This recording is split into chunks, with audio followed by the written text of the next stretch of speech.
We beg you now to return our mother to us so that we can celebrate with her. This is the only way we will have peace. This is very valuable to us, and we will pay. Moments ago, sheriff's deputies cleared the street in front of Nancy Guthrie's home, telling me that detectives were returning to search the property. What they are looking for at this hour is unclear. What's not being reported right now is the fact that Savannah Guthrie is in the Epstein files.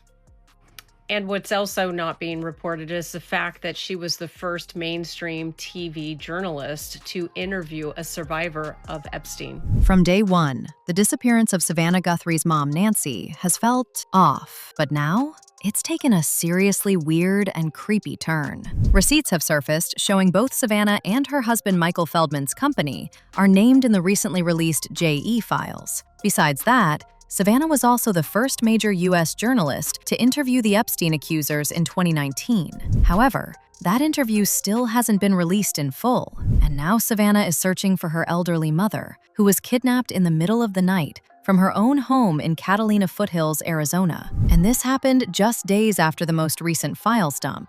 And now, after days of no leads and 2 video messages from the Guthrie family addressing the kidnappers, the FBI finally released surveillance footage showing an armed person near the property that night. However, they still haven't officially identified any suspects. But it gets weirder. After that footage was released, the feds detained an innocent Arizona delivery driver without even telling him why he was being detained. This poor man was later released with no charges, and this only makes the whole case look even more suspicious, because at this point, it really feels like the feds are rushing to pin this on anyone. Are you shocked?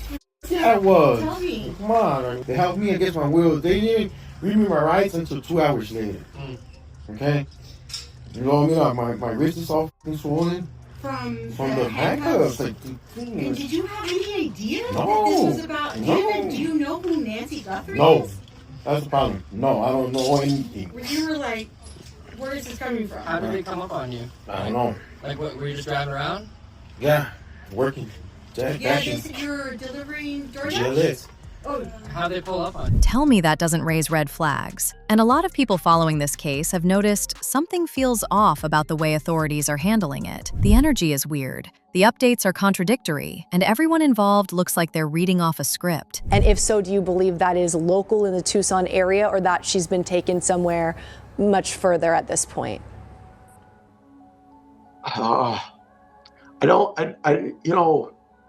We're just not going to give up hope. We hope she's out there somewhere. So you still believe this is an active rescue mission at this point? We hope so.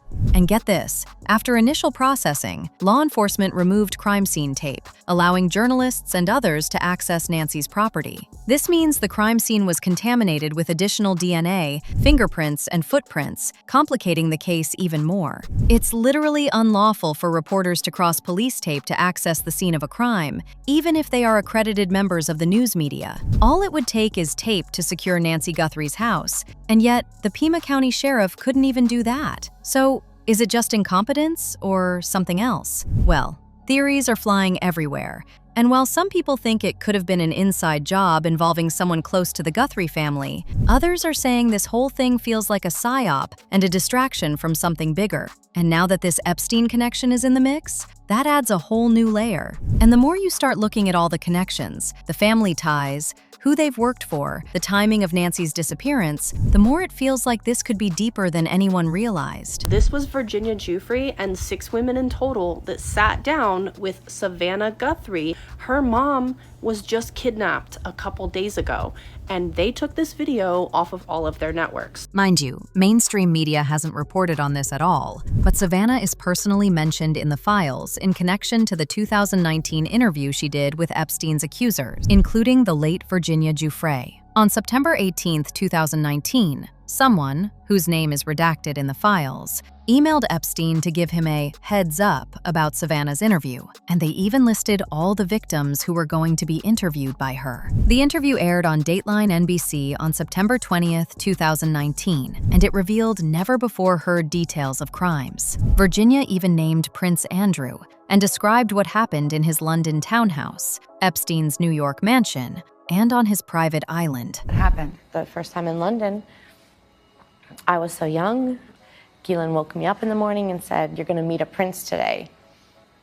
I didn't know at that point that I was going to be trafficked to that prince. And this was also the first time other survivors went public, sharing their experiences and explaining how Epstein's whole operation worked. I feel let down, that he was able to commit suicide. Yeah, it was really upsetting. They failed us before.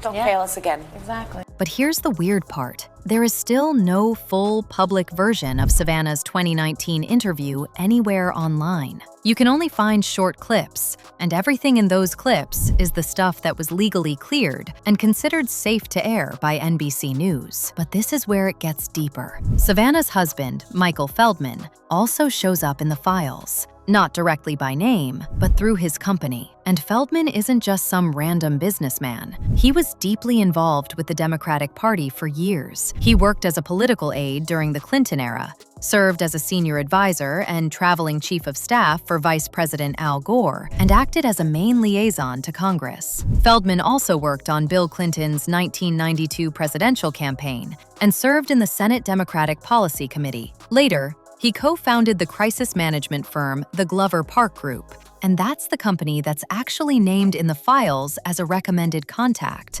In one 2015 email involving the disgraced former president of Harvard, Larry Summers, Epstein is told to talk to someone at Glover Park, with the note that the firm had helped Bill Clinton and General Petraeus. And here's the part that really makes people suspicious. The Glover Park Group's website was reportedly taken down just days after Savannah's mom disappeared. But the rabbit hole goes even deeper than that. Michael Feldman is also a founding partner of FGS Global, a huge international communications and consulting firm. And get this, he works there with Greg Rothschild, a partner at FGS. Now, this might have slipped under the radar because the mainstream media won't talk about it, but there's one email from Epstein where he literally spells out what powerful family he represents. Jeffrey Epstein, who worked on behalf of the Rothschilds, according to him, wrote that in an email, the Rothschilds, who credit themselves with having created which nation state? Oh, right, Israel.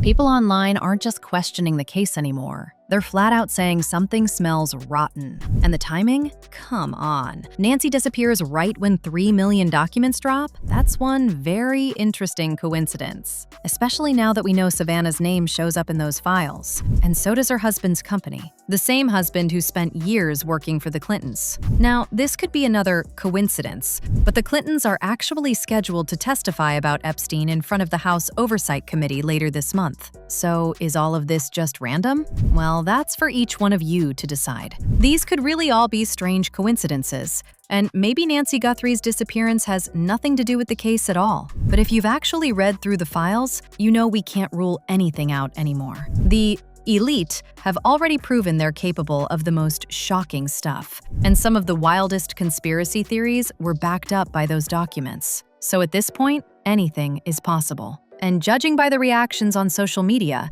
more and more people are starting to dig into this Epstein connection. And whether it's true or not, the point is, people are not buying the official story. Someone commented, "A psyop to scare the hell out of everyone so when they roll out the next phase of the NWO, folks will be willing to take the chip so that if you are kidnapped, we can find you."